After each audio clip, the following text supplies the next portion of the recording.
कर रहा, संध्या पूजन कर रहा, जाप कर रहा है, भक्ति कर रहा है, यदि वो आपको छू लेता है तो उसके पूजा पाठ का पुण्य जो छठवां अंश है वो आपको मिल जाएगा। इसलिए लोग कहते ना कि हमारे सिर पे जो है आप हाथ रखो, वो छठवां अंश ले जाएंगे। कोई कहता है चरणों में मस्तक लगा दूं, छठवां अंश और तपस्या को उसको मिलेगा जाकर के। ये बात है। बात करे अथवा छुई ले, छठा अंश निज पुण्य दे। आन के कर निज धर्म करावे, छठा अंश फल सो पावे। पिता पुत्र नारी पुरुष, गुरु शिष्य यही गुरु शिष्य यही भाई। पाप पुण्य जो कुछ करे, अर्ध अर्ध बटी जाए। आधा आधा गुरु शिष्य में बट जाता है, और पति पत्नी में, पिता पुत्र में आधा आधा पाप पुण्य बटता है। अगर तुम्हारा पति पाप कर रहा है और तुम चुपचाप बैठी हो, कचौड़ी बना रही हो, आधा पाप तुम्हारे माथे आएगा। तुम मछली काट काट पकाती हो, कहती हो कि हम नहीं खाती हैं, लेकिन पति देव लाते हैं तो बना देती है, आधा पाप तुम्हारे माथे आएगा। क्यों बनाती हो? मत बनाओ। मछली काटना, बनाना, पकाना ये पाप है ना, क्यों उसमें शामिल होती हो? तो कहती हो का करी, बस जयराम जी की। तुम्हारी ही जरूरत नहीं है केवल पति को भी तुम्हारी जरूरत है, तुमको दोनों को जरूरत है, इसलिए रिश्ता जुड़ा हुआ है। ज्यादा तुमको पति अगर परेशान करता है, पाप कराता है, तो आप उसका त्याग करिए कुछ दिन के लिए। हिदायत दे दीजिए कि 1 साल छुट्टी आपसे, सुधरोगे तो ठीक है, नहीं तो पूरी जिंदगी त्याग से जी लेंगे, लेकिन तुझ जैसे पापी के साथ पाप नहीं करेंगे। ऐसे सख्ती होना चाहिए। अगर शिष्य पाप कर रहा है, गुरु कंट्रोल नहीं कर पा रहा है, तो शिष्य का किया हुआ पाप आधा गुरु के मत्थे जाएगा। और गुरु पुण्य कर रहा, बहुत अच्छा कर रहा है, तो उसका पुण्य भी शिष्य को आधा प्राप्त हो जाएगा। शिष्य का उसमें सहयोग है। इसलिए तुम शिष्यों ये मत समझना कि तुम फोकट में हो, हमारे माधा बंटवारा तुम्हारा है। और मैं भी ऐसा न समझूं कि सब ऐसे सरल मामला है। तुम जो कुछ करोगे अच्छा बुरा का आधा हम भोगेंगे। तो तुम्हारी संख्या है 50 और हम हैं अकेले, तो निपट जाएंगे हम ज़्यादा। इसलिए संभल कर चलो। हाँ गाइए, चलिए बोलिए। पिता पुत्र नारी पुरुष, गुरु शिष्य यही भाई। पाप पुण्य जो कुछ करे, अर्ध अर्ध बटी जाए। अस विचारे शिष्य करऊं न तो ही, बाट नरों को जान दे मोही। गौतम ऋषि ने कहा, ऐसा विचार करके मैं तेरे को शिष्य नहीं बनाऊंगा, मेरा रास्ता मत रोक, मुझको जाने दे। मैं ऐसे पापियों को चेला नहीं बनाता, ना मैं तेरे हाथ का कुछ खाऊंगा, नहीं तो तेरा पाप आधा मुझको भोगना पड़ेगा। तो बधिक क्या बोला? वो क्या बोला? बोला बधिक जान नहीं दे हूँ, जब लगी गुरु न तुम्हें करी ले हूँ। बधिक बोला, हे गुरुदेव, मैं तुमको जाने नहीं दूंगा, ये तुम पक्का मान लो, जब तक गुरु नहीं बना लूंगा। कभी कभी ऐसा गुरु भी झंझट में पड़ जाता है। कहाँ जा रहे थे गौतम ऋषि और कहाँ ये फंस गई इसके चक्कर में, बोलता जाने नहीं दूंगा। अब दुष्ट तो है ही है, फिर गुस्सा आ जाएगी तो इनके ये कुल्हाड़ी मारी पाऊं। बोला बधिक जान नहीं दे हूँ, जब लग गुरु न तुम्हें करी ले हूँ। सुनि मुनि हृदय विचार आना, यह खल नहीं दे जाना। उस बधिक की बात को सुन करके गौतम ऋषि मन में सोचते हैं, ये दुष्ट आदमी है, हमको जाने तो देगा नहीं, इसलिए अब क्या करूं, ऐसा मन में विचार कर रहे हैं, सोच कर रहे हैं। तो आज से लेकर के कल तक सोचेंगे, विचार करेंगे, और जो विचार करके निर्णय होगा वो कल मैं बताऊंगा। अब वो बधिक ने गौतम ऋषि को रोक लिया है। गौतम ऋषि मजबूरी में खड़े हैं, वो कहते मुझको जाने दो, मैं शिष्य नहीं बनाऊंगा। तो वो बधिक कह रहा है जब तक शिष्य नहीं बन जाऊंगा, गुरु नहीं बना लूँगा, तब तक जाने नहीं दूंगा। तो दोनों में ऐंचा खैंची हो गई है। अब दोनों क्या निपटारा रात भर में जो भी होगा तो कल मैं 3 बजे आपको बताऊंगा। बोलिए सद्गुरु भगवान की जय। पाप और पुण्य का किस प्रकार से बंटवारा होता है, इस विषय को समझाया जा रहा है।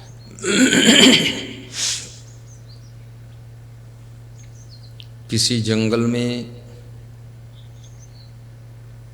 एक बधिक रहता था। वो बधिक बहुत नीच था। पंछियों को, पशुओं को शिकार करता था, पापी था, अधम था।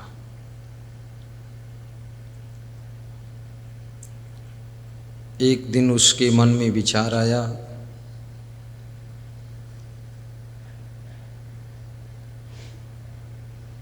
कि मैंने बहुत से पाप किए हैं, अब मुझे कुछ पश्चाताप करके किसी गुरु की शरण लेकर भक्ति के पुण्य के प्रभाव से पाप काटना चाहिए। ऐसा सोच करके एक दिन जंगल में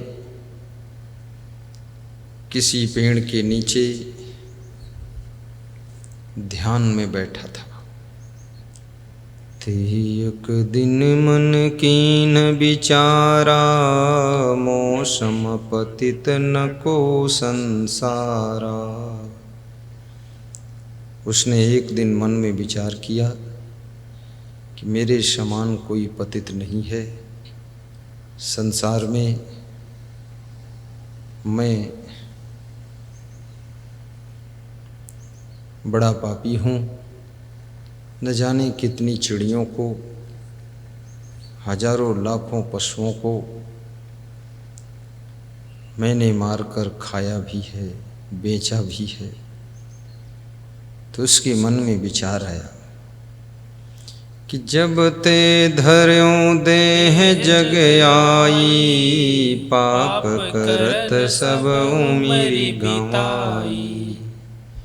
जब से मैंने संसार में शरीर धारण किया है, पाप करते करते ही हमारी पूरी आयु निकल गई, उम्र निकल गई। 2 ही प्रकार के कर्म होते हैं, पाप कर्म और पुण्य कर्म। और 2 में से कितने लोग ऐसे हैं जो दोनों कर्म करते रहते हैं, और कितने लोग पुण्य अधिक करते हैं, पाप बहुत कम करते हैं। कितने लोग पाप ज़्यादा करते हैं, पुण्य कम करते हैं। और कितने लोग पुण्य ही पुण्य करते हैं, पाप बिल्कुल नहीं करते। और कितने लोग पाप ही पाप करते हैं, पुण्य बिल्कुल नहीं करते। कई प्रकार के लोग हो गए। और पाप पुण्य का पलड़ा यदि बैलेंस में है तो ज़्यादा खतरा नहीं है, पर पाप का पलड़ा यदि भारी हो गया तो याद रखना उसका फल नरक है। और पुण्य का पलड़ा भारी हो गया तो उसका फल स्वर्ग है। जिसके पुण्य क्षीण हो जाते हैं उसे पशु पक्षियों की योनि में जन्म मिलता है। जिसके प्रबल पुण्य होते हैं उसे मनुष्य योनि में जन्म मिलता है। और अधिक पुण्य है तो अच्छे कुलीन घर में संस्कारी माता पिता के द्वारा संपन्न धन धान्य से पूर्ण ऐसे खुशहाल घर में जन्म मिलता है। यदि पुण्य कम है तो बदहाल घर में जन्म मिलता है। जिंदगी भर मनुष्य असमंजस में पड़ा रहता है, न घर बन पाता है और न घर में कोई व्यवस्था हो पाती है, और न तो खेती बाड़ी ठीक होती है, न बिजनेस। और पुण्य की पहचान है, जिसके प्रबल पुण्य होते हैं वो बुद्धिमान होता है, और जिसके पाप ज़्यादा हैं वो बुद्धू टाइप का होगा। इसलिए पुण्य करना चाहिए। जब बहुत पुण्य होते हैं तभी कोई महान संत का दर्शन होता है। पुण्य पुंज बिनु मिलहि न संता, सतसंगत संसृत करयंता। पुण्य पुंज बिनु मिलहि न संता, सतसंगत संसृत करयंता। पुंज कहते हैं ढेर को। ढेर माने समूह। जब पुण्य का समूह एकत्र होता है तब महान संत का दर्शन होता है। बिना पुण्य के संत का दर्शन संभव नहीं है। और संत दर्श फल परम अनुपा, जीव पाव निज सहज स्वरूपा। संत दर्शन का फल अनुपम होता है, जिसकी कोई उपमा नहीं है, जिसकी कोई बराबरी ही नहीं। संत मिलन सम सुख जग नाही, नहीं दरिद्र सम दुख जग माही। संत मिल जाएं इससे बड़ा कोई सुख नहीं है, और दरिद्रता से बड़ा कोई दुख नहीं है। दरिद्रता बहुत बड़ा दुख है। कोई जन्म में जब ये आत्मा बहुत पाप करती है तो इसके पास में दरिद्रता आती है, बहुत दुख आता है, हर तरह से संकट आ जाते हैं। शोक, रोग, दुख, गरीबी, ये सब पाप का ही फल होता है। फलानि एतानि देहि नाम। इसलिए कृपया पुण्य कीजिए। पुण्य के बिना आपको न इस जीवन में सुख शांति मिलेगी, न अगले जीवन में मिलेगी, न पिछले जीवन में मिली है। भूत, भविष्य और वर्तमान तीनों बिगड़ जाते हैं। लेकिन ये बधिक ऐसा था, इसका नाम मारीच था, और ये बहुत नीच था। बड़े धोखे से पशुओं को मारता था, पंछियों को मारता था, कपटी था, निर्दल था, निर्दयी, कुटिल। और एक दिन मन में उसके विचार आया कि मेरे समान कोई पापी नहीं। कभी कभी वेश्या के मन में भी विचार आता है कि मैंने बहुत पाप किया है।